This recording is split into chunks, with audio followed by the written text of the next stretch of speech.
our guest speaker, Norm Van Eden Petersman, Director of Membership and Development and Member Advocate at Strong Towns. Great. Thank you so much, Devesh. And to everybody that's joined this evening, I'm so glad that you've joined us and really appreciate this opportunity to be able to share with you a little bit about the topic of tonight, the making of urban design policies and laws. In about 10 minutes, we're going to go over these aspects of the broader topic that is in view this evening. But as we get started, maybe one of the ways in which you may have encountered Strongtown's ideas is through a very popular YouTube channel called Not Just Bikes. If you haven't encountered it and you're looking for great YouTube content, I would definitely recommend checking it out. Jason, who started the Not Just Bikes channel, was inspired by Strongtowns to really assess and look at the things that make London, Ontario, which was his hometown, very different from where he currently lives in Amsterdam in the Netherlands. And along the way, as part of that, he does a great job of shedding light on the various types of urban design policies that have become very commonplace across North America since about the 1950s, 1960s, and it shows really compellingly the significant impacts that this has had. And critically, this is having an impact on every one of us, but particularly on future generations. Our generation and well, ours. I even include myself in this as somebody that's not yet 50, not even 40 yet. I know what it is to be faced with the challenge of being a renter, being challenged by the question of where am I going to be able to find the resources needed in order to be able to set up my household as well as to be able to be sustained over the long term. We're living in the midst of what one person has described as an intergenerational dine and dash, where a very significant bill has been rung up by prior generations, building out infrastructure at great expense without actually securing the means to be able to provide for that. And so to whet your appetite to this, I want to take you into just a description of what we need to keep in mind when we think of urban design policies and all of the different types of regulations that surround this. I want you to think of a hockey game or a baseball game or whatever type of a sporting activity is taking place. And what does it take if that game all of a sudden became an infinite game? That is one that was not going to end after 3 periods and an overtime session, but to actually be a game that you intended to play on and on and on and on. Perhaps you've seen that with charity matches of a hockey match or curling or whatever it happens to be, where the game is intended to go for 24 hours or 48 hours. And people play very, very differently then. No one hits hard. No one uses all of their energy on the first 4 shifts. Nobody really exerts every last ounce of their strength in order to win at once, because there's a recognition we need to be in this for the long haul. And so in a finite game, you fix the rules so that way you get a winner. But in the work of, say, building cities, which is an infinite game, what we need to have is rules that are really adapted to the task of conserving and using scarce resources very effectively, and critically, to be able to bring as many other people as possible into play, into participate in this process. And when we think of the work of building cities and towns and villages to make them last for a very long time, it helps us to really refine then the realization that some of the policies that have been put in place since the end of World War II have had a pronounced effect on people. And that skyrocketing prices across the GTA, Metro Vancouver, where I happen to be, throughout many parts of Canada, skyrocketing pressures are, or prices are putting an immense amount of pressure on a lot of people that are struggling to say, I can't exist in the place where I am. And we're seeing this in two expressions across North America at the moment. In the first place is strangling exclusion. That is in areas where growth is so concentrated, it creates the conditions that make it really difficult for new entrants, whether those are youth, whether those are the working poor, whether those are immigrants coming from other communities with limited means. All of these are increasingly in a larger growing population of those that are on the outs, that are incapable of actually having their needs met. and that this is a consequence of bad public policy, is something that we, as the Strong Towns organization, are pressing more and more of our leaders, more and more of our residents to be able to see this, to identify the contours of policy that has led to exclusion, policy that has led to the extremely high prices that we see for so many things, that the very desirable places to live with access to jobs, access to education, access to good healthcare are the places that now become extremely difficult for one to be able to find a home in. You'll recognize if you're in the GTA or anywhere in the Golden Horseshoe, is our neighborhoods are changing, and a critical question is, will they become more inclusive and expensive, which is sadly in many places the default option that many of the residents simply say, well, that's fine by me. I'm happy if my house price goes up. I'm happy with these things. And yeah, it sucks that my kids have to move away from here, but at least I've got some jewel. I've got something in hand that makes me wealthy. But the flip side of it is that there is a tipping point, and when it gets out of sync, when housing prices escalate so rapidly, the flip side will be a series of events, catastrophic shocks to our system that are going to create a rolling blight. And these are some of the deep challenges that you, as younger members of our society, are going to face as you navigate the next decade, looking ahead at some of these challenges. And so on this front, then I want to think about the question of how do we address this idea that we are when we are building strong communities, we're doing so with the perspective that we need to be able to do this over the long haul, bringing in many new entrants, using many new talents and tools to be able to do this. That one of the core concepts that emerges through the work of urbanists like Jane Jacobs, and as well as others, is that cities are complex ecosystems, and cities and regions and municipalities and towns are almost like an organic system, because people are in it. There's all sorts of organic systems within it, but within that setting, we need to be able to rapidly adapt to ongoing pressures, ongoing changes, ongoing needs, and to do so from the bottom up, that is at the local level, at the most micro level, rather than allowing for everything to be done from the top down. I mentioned at the outset that something changed after World War II. And critically, it was at that time that major advances were made, depending on your perspective, but advances from a top-down planning perspective. The idea was we can now begin to master plan communities. We don't have to deal with some of the issues of urban blight, or some of the challenges that come when people are living just a little bit too close for comfort. Instead, we're going to send everybody out to many people out to the suburbs based on their class, based on their race. Frequently, there would be various barriers put in place for many to not participate in that process. And yet much of the post-war growth in Ontario, in British Columbia, in Alberta, and certainly in the US as well, was marked by this idea that if everything could be planned, if every new neighborhood could be platted out, every house situated with just the right amount of yard around it, just the right amount of white picket fence around it, just the right amount of parking associated with every single property, that basically you would create a perfect system. The trouble is that 80 years later, we see that the system is woefully broken. And the system is a system of suburban, or basically an experimentation with a suburban development style that I'll expand on in just a moment, that really is not working for us.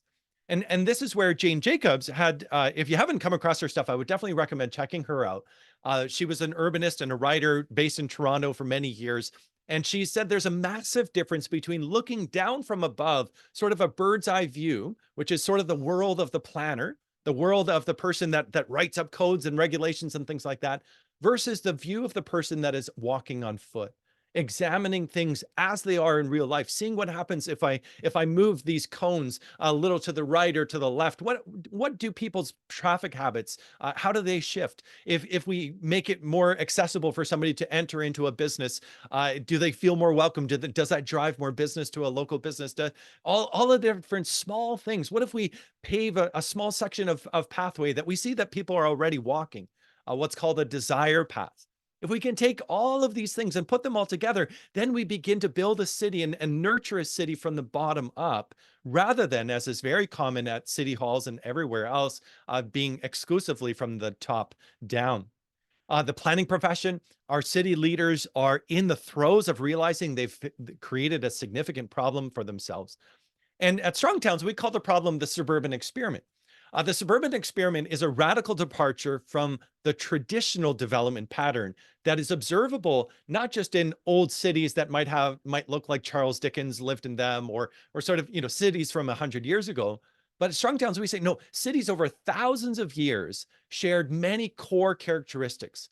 And one of them was the adaptability of each place to use the resources that it had very carefully, and to be able to adapt rather rapidly to changing needs. So if there was an additional influx of new population, there would be a building boom. There would be small buildings constructed in the backyards of existing homes. There would be the adaptation of many buildings to be able to house more people. There would be the entrance of new, within existing neighborhoods, new pop-up shops would show up on the corner because there was more traffic, and so there was more opportunity.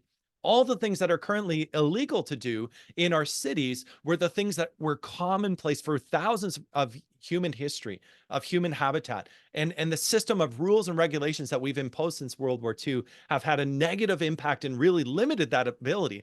And so what we point out is that what has happened is a open air experiment across the continent of North America in building cities and towns and villages in a very different style.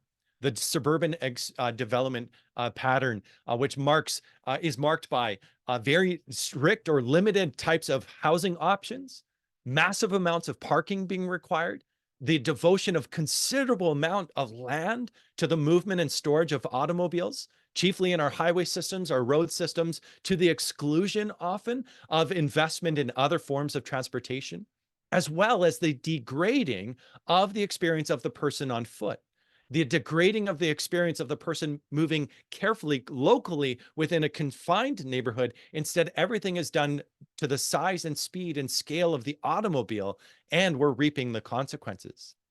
One of the challenges of this is that many of our neighborhoods, rather than thickening up and maturing and developing over time, have instead been locked, frozen in amber, been left in a state of perpetual adolescence, which is a great stage to be in a city's life cycle, but is not the place that every place is supposed to be in forever. We would say then it's stunted. And this is what we see, especially in the place that has really defined this tall and sprawl style of urbanism. This is North York, but Toronto is really remarkable in the way in which you see this sudden eruption of towers, and then the preservation of virtually entirely unscathed single-family neighborhoods. Now, big changes are afoot.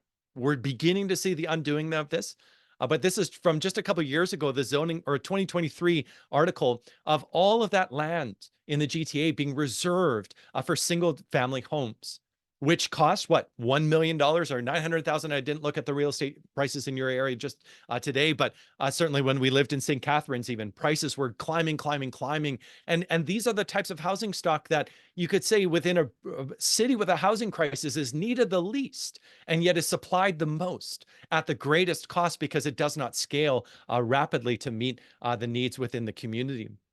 And there you can see within one of the challenges that Toronto has faced is that after its amalgamation in 1993, many of the existing neighborhoods that all were more capable of adapting to local needs, slightly more capable of being responsive, Scarborough or East York, other places that had the capacity to be able to do that, were amalgamated in from being part of the Metro Vancouver region to becoming just the city of Toronto. And the consequence has been a decline in the ability of the city to be able to meet many of the needs of its residents, as well as a financial component that'll be, I won't be able to go into fully. But along the way, one of the deep challenges that we face is that we banned the middle section of these types of housing in most of our cities. We call it the missing middle of housing. It's a type of home, those places that are duplexes, triplexes, row houses, multiplexes, all the way up to places that you can live and work in at the same place, backyard cottages, many of these things that now desperately cities are reaching for. And these are all things that for 80 years have been limited and restricted because of the assumptions of the suburban development pattern or suburban experiment.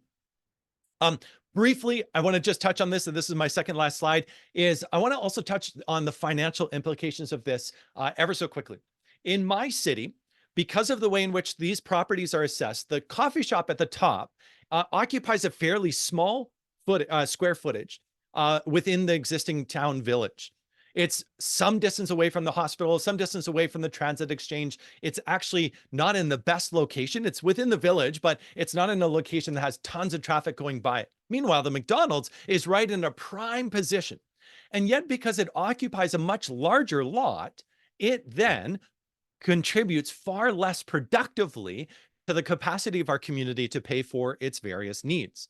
And so in this instance, the McDonald's pays about $40,000 in tax per year on a per acre basis. So if you take the $55,000 that they pay per year in taxes, but you actually divide it by the amount of land that they use in order to produce that amount of revenue, you come out with 40,000.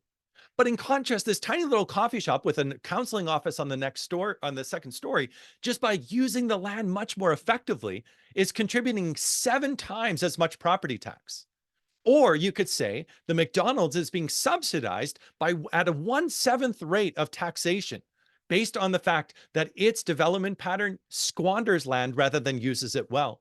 The reason the McDonald's has a lower valuation on a per acre basis is because much of its land is devoted to the storage and movement of cars for its drive-through and its parking lot. And the assumption is, well, we get very little productive capacity out of the main building. The trouble is we could have 7 times the amount of financial productivity if we use the same site there at the same level of intensity as this old, rather dilapidated coffee shop that has sat in our city's town center for a long time and generated ongoing returns. And so whenever people say, oh, we just don't have money to keep libraries open, or we don't have money to be able to provide for core services within our community, or we just don't have these things, ask the question then, is there anything that we can do to change our development pattern, to re-engage the way that we are working within our existing neighborhoods, to use land more effectively that we're already providing services to, and to do so in a way that helps our cities to get back to the path of building prosperous places that endure in the midst of this infinite game. And I'll close because this is just a quick blast through a whole bunch of key elements of the features and the elements of what it takes to create places that really matter, create places that endure. With a charge and an admonition to love your place, and it will love you back. We live in the middle of an incredible opportunity for people to really turn their focus to where they live, to love their places and engage in them. And when we do this, one of the things is that you're going to love the place that you live more because you'll find more things in it that are lovable. But you also, I love the way that Majora Carter has written a book about her experience in her neighborhood in Brooklyn, in New York. We had her as our keynote speaker at a Strong Towns event recently. She has this great phrase: you don't have to move out of your neighborhood to live in a better one. And this is critical as you confront these challenges that I've just briefly touched on for you this evening, that as you reclaim your community, as you love your place, trust me, it will love you back. And so with that, we want to go into our next opportunity let me make sure I've got this right. Our next section is either the discussion, I believe it's the discussion questions. No, Q&A. There we go. Sorry. Yep. Thank Gio, you for yes. so much, Norm, for interesting and informative presentation. Okay. So now we are moving on to Q&A session. So please either write your question on the chat or unmute yourself to ask Norm a question. For sure.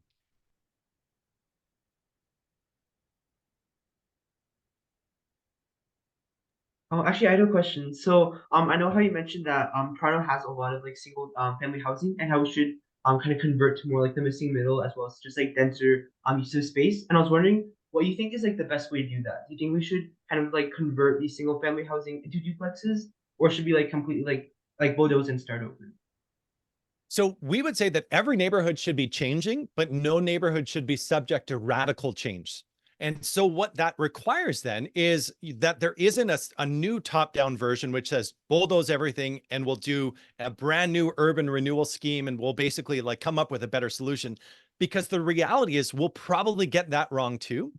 Instead, the exhortation is to really work to say, allow for change that is currently not allowed. So for example, duplexes, triplexes, quadplexes, they should be something that you can walk into City Hall and get your building permit without having to ask your neighbor, hey, can I change something about my property? For those that own property, or even for those that are renters, to be able to come to their landlord and say, can we work with you? We'll help generate support for this. We promise we'll be tenants in whatever is built next, but we want to revitalize this area. And along the way, what happens is that what Strong Towns urges every community to do is to allow the next increment by right. If all of that land that's currently devoted to single family homes suddenly was permitted to have a fourplex on it, you wouldn't immediately have 4 times the number of homes, because you wouldn't want to be tearing down every one of those homes. But there are many places where a senior is living in a large home with only one person in it, or maybe 2 people, but they're forbidden because of the amount of difficulties that they have to go through in order to get a half of their home converted into a duplex, or to create a lockout apartment. And we talk with building professionals all the time that face the challenge where they say, I have a property and I know exactly what I could do. I could put in a wall, I would have 2 apartments and the primary dwelling, we'd be off and running. And the challenge is that the cities don't have a process for that. And the city's regulations require that most of these projects go for rezoning, which triggers a whole host of new fees that are actually not really fair, because it's within existing neighborhoods where all of the services already exist. And tied into that, there's an expectation that the public is basically solicited to be like, do you like this? Do you not? Well, to those that are change resistant, they're going to say, I don't want it. And if they yell loudly, if they send out a petition, which invariably I've heard every time that a new project is proposed, there's always that person that lives immediately next door that says, I don't want it, but they do want it in other neighborhoods. They'll say, I want more housing, just not here. For some reason, it doesn't fit the bill. And so within your existing residential areas, no one gets to a say as to when you decide, hey, I'm going to purchase maybe a second vehicle or a third bicycle for my family. You just go out and do that.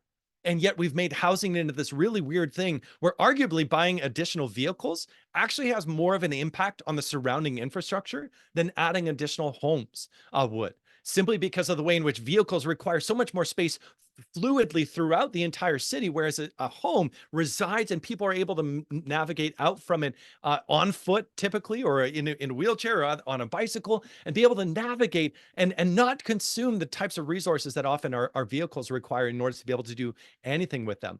And so I definitely believe that we should not be sort of widespread knocking everything down and replacing it with high density. We want neighborhoods that are mixed. Maybe the last point, I saw a question about having sustainability in mind. The building that has already paid for its fair share of carbon is the building that has existed, or that is currently there. And so simply demolishing and replacing is one of those things that we should be careful about doing. There are instances where it's necessary to construct townhouses, to do so. But one of the things we always say is ideally you get into situations where no lot assembly is required. That is, it shouldn't have to be that in order to get a project to go ahead, that you have to buy 1, 2, 3, 4, 5 lots, demolish everything, and then build everything out all at once into a finished state. Instead, you should be able to see lots and lots of small projects underway as people replace one home with maybe 3 houses stacked in a clever arrangement, cottage courts, all of those different types of missing middle homes that are so essential within our communities. And then along the way, to be doing things like planting street trees, things that really enhance a neighborhood rather than stripping them back, which is certainly one of the challenges that we have in our communities. Yeah, that makes sense. Thank you so much for your response. Yeah. Most Thank you effective so much, means, Noam. Yeah. yes. Are these design policies? They are. Things are changing, but I'll say this, and I'm not being overly political. I'm actually trying to analyze this more from the perspective of like, is this good policy or not? But the current Ontario government's plan to widen or to expand the Highway 413, to be able to run it into entirely new areas that have not had housing in it before, in order to plot more suburban style homes into those areas is going to be disastrous. Is going to be kicking the can just a little bit further down the road, but creating the same conditions where they're not changing the underlying development pattern. And so as a result, it's going to be, and they're continuing to be building out neighborhoods that have these design standards in place, minimum lot sizes. They're not building small, nimble sort of structures that you can adapt as your needs change. Everything is done at a high cost, at a high premium, rather than working within existing neighborhoods where services already exist, where schools are already present, where hospitals already have been built in. And so one of the deepest challenges that we face is that most neighborhoods perceive themselves to have basically been built out and been completed. You'll hear people say, oh, the city of Toronto is built out. That's why we need to have building elsewhere. But that's a fiction. No historic city in any civilization would ever look at their existing city and say, it's built out, we need to build elsewhere. They would always be tweaking it, refining it, improving it.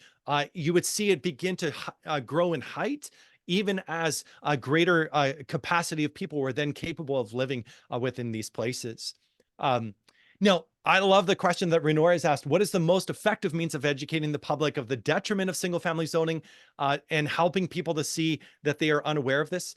I shared briefly that one slide about the financial impacts of the suburban experiment. And it wasn't cherry picking. I can show you, and on the Strongtown site, we have tons of examples of this, of the financial performance of our core neighborhoods versus the outlying neighborhoods. And the things which were built in a traditional development pattern of much more compact, much closer together, but using space really effectively compared with the comparative sort of financial performance of the other areas.